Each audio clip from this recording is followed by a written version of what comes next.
ये episode first season की episode where the magic happen से रिलेटेड है, जब बेन और इसकी टीम एग्रीगर को हराने के लिए चाम कास्टर की मदद से लेजर डोमेन गए थे। बेन, ग्वेन और केवन तो वापस आ गए थे, पर चाम कास्टर एडविचिया से अपने फादर का बदला लेने के लिए रुक गई थी। बेन और ग्वेन ने प्रॉमिस किया था कि वो लोग एग्रीगर से फारिग होकर चाम कास्टर की मदद के लिए आएंगे, बस अब उसी वादे को पूरा करने के लिए।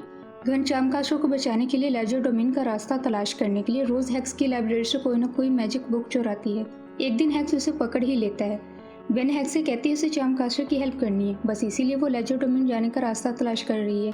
ग्वेन की ज़ुबानी जब हेक्स को सारी बात मालूम होती है तो वो मायूस हो जाता है। उसे यकीन होता है कि अब तक चाम कास्टर मर चुकी होगी। हेक्स ग्वेन को एक बुक देता है जिसमें हर पल लेजर डोमेन का नाम बदला जाता है। हेक्स और ग्वेन को लगता है कि शायद एग्रीगर को हराने के बाद एडविचिया ने अल्फा रून हासिल कर लिया है और वही ये सब कर रहा हो। ग्वेन हेक्स से वो बुक लेकर बेन और केवन के पास आती है। केवन का कोई इरादा नहीं होता दोबारा किसी मैजिकल डायमेंशन में जाने का, पर ग्वेन के लिए उसे मजबूरन जाना पड़ता है। सब एनीवेयर डोर के पास पहुंचते हैं। ग्वेन एल्गोरिथम के जरिए लेजर डोमेन का अगला चेंज होने वाला नाम मालूम कर लेती है। इस तरह वो लेजर डोमेन में जाने के काबिल हो जाते हैं।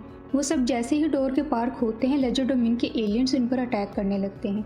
इन एलियन से लड़ते हुए इनकी मुलाकात एक रोक मॉन्स्टर से होती है। ये रोक मॉन्स्टर इनकी तरफ से लड़ता है और इन्हें लेजर डोमेन्स के एलियन से बचाता है। इस मॉन्स्टर का नाम इग्नेशियस होता है। इग्नेशियस इन्हें बताता है कि कुछ महीने पहले एडविचिया गायब हो गया। उसके गायब होने से लेजर डोमेन का तख्त खाली हो गया, जिसको हासिल करने के लिए सब आपस में ही लड़ने लगे। इस लड़ाई में बहुत से मारे गए और जो बच गए इनको पकड़कर गुलाम बना लिया गया। बस इग्नेशियस ही अकेला बचा था। इग्नेशियस को भी यकीन है कि उस लड़ाई में चाम कास्टर भी मारी गई होगी। ग्वेन को अभी भी लेजर डोमेन में एडविचिया की मौजूदगी महसूस होती है। ग्वेन उसको महसूस करते हुए इग्नेशियस की रहनुमाई में एडविचिया तक पहुंचते हैं, लेकिन एडविचिया की हालत को देखकर ये तो नहीं कहा जा सकता कि लेजर डोमेन का राजा एडविचिया है। एडविचिया को एक रिंग में कैद किया होता है और एक गुलाबी पत्थर में इसकी सारी पावर एब्जॉर्ब की जा रही होती है। केवन और ग्वेन एडविचिया को आज़ाद कर देते हैं। ग्वेन उसे हथकड़ियाँ लगा देती हैं। एडविचिया ने कहता है एक चोर ने मेरी सारी पावर्स चुरा ली, मुझसे मेरा तख्त सब कुछ छीन लिया। बेन एडविचिया से उस चोर का पता पूछता है। एडविचिया उन्हें अपने पीछे आने को कहता है। एक जगह पानी पीने के बहाने एडविचिया रुकता है और इन सबको धोखा देकर अपनी हथकड़ियाँ खोलकर भाग जाता है। इस दौरान इग्नेशियस को काफ़ी चोट आती है, पर वो इन्हें एडविचिया का पीछा करने और उस चोर को पकड़ने के लिए कहता है ताकि लेजर डोमेन को आज़ादी मिल सके। इग्नेशियस को उधर ही छोड़कर बेन, केवन और ग्वेन एडविचिया का पीछा करते हुए उस चोर के किले तक पहुँच जाते हैं। वो देखते हैं कि इस चोर के रूप में इनके सामने चाम कास्टर है और लेजर डोमेन पर हुक्मरानी करने वाली भी चाम कास्टर है।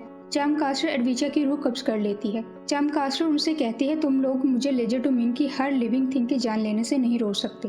अल्फा रून अब चाम कास्टर के पास होता है। चाम कास्टर ने एक मशीन बनाई होती है जिसको वो एडविचिया की रूह खिला देती है। बेन खुद चाम कास्टर को रोकती है, जबकि बेन और केवन को मशीन बंद करने को कहती है। बेन पहले एयरटेल में आकर मशीन को खाने लगता है, मगर यूं इसे बहुत वक्त लग जाता है, इसलिए वो क्रोमा स्टोन में आकर उसे बंद करने की कोशिश करता है, पर उसकी ये कोशिश भी नाकाम जाती है। चाम कास्टर बेन की रूह भी कब्ज करके मशीन को खिला देती है। इसके बाद केवन को भी मारकर उसकी रूह हासिल कर लेती है। ग्वेन एनोडाइट में आ जाती है। चाम कास्टर अल्फा रूम से उसकी सारी पावर खींच लेती है, जो ग्वेन को भी मार देती है। चाम कास्टर बेन, केवन और ग्वेन को मारकर उनकी रूहें हासिल कर लेती है। उसके बाद चाम कास्टर आसमान पर एक पोर्टल खोलती है और ड्रैगन से बात करती है और ड्रैगन को अपने फादर को जिंदा करने का कहती है। ड्रैगन बदले में कुछ मांगता है। चाम कास्टर उसे कहती है वो बदले में ड्रैगन को इस डायमेंशन के जिंदा चीज़ों की रूहें देगी। ड्रैगन को ये सौदा पसंद आता है। चाम कास्टर सिवाय अपने लेजर डोमेन की हर लिविंग थिंग की लिविंग फोर्स ड्रैगन को दे देती है। ड्रैगन बदले में चाम कास्टर को उसका फादर लौटा देता है। चाम कास्टर अपने फादर से मिलकर बहुत खुश होती है। यही हाल उसके फादर का भी था। वो चाम कास्टर से पूछते हैं कि वो तो मर चुके थे, जिंदा कैसे हुए, जिस पर चाम कास्टर अपनी सालों की गई मेहनत के बारे में बताती है और ये कि उसने 600 लाख लोगों की जानों के बदले अपने डैड को हासिल किया। स्पेल बाइंडर के लिए किसी शौक से कम नहीं था। वो कहते हैं मैंने जान दी इतने सारे लोगों को बचाने के लिए, अब मुझे उनकी जानों के बदले ज़िंदगी नहीं चाहिए।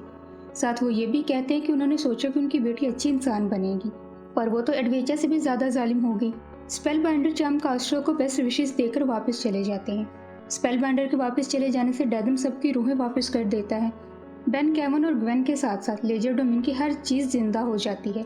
ग्वेन चाम कास्टर से बात करने की कोशिश करती है, मगर वो इस कंडीशन में नहीं होती। बेन और इसकी टीम लेजर डोमेन को छोड़ देते हैं।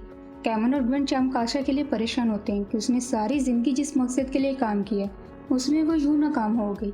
अब आगे पता नहीं वो क्या करेगी। और इसी के साथ ये एपिसोड ख़त्म हो जाती है। Thanks for watching.